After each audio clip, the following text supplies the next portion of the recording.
Now today's Through the Decades retro spectacle. The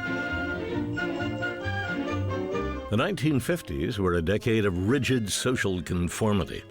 People were expected to look, talk, act, and think like everybody else. It was only a matter of time before that cracked up. In the 1960s, faced with an unpopular war that they were told not to criticize, a significant segment of the younger generation rebelled against their parents, their communities, and their government.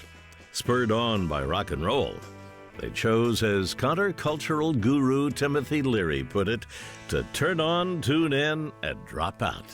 In other words, they became hippies. The long hair, the stoner speech patterns, the peace symbols, and the flower power, at the time they were viewed as a very real threat to the American way of life. In addition to opposing the war, hippies advocated communal living at a time when communism was the country's ideological enemy. They spurned the work ethic in an era when people defined themselves by their jobs.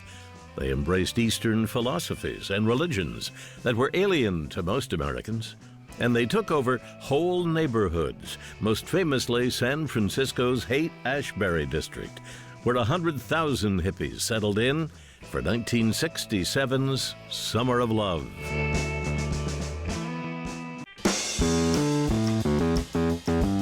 Hippie culture reached its peak of both visibility and influence at Woodstock in 1969.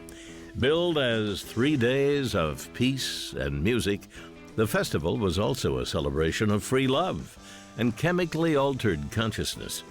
The darker side of all these freedoms started to surface in the 70s, with acid casualties and rampant STDs. And as hippies aged and had children of their own, they inevitably became less radical. By the late 70s, they were all but extinct. Still, their legacy remains strong.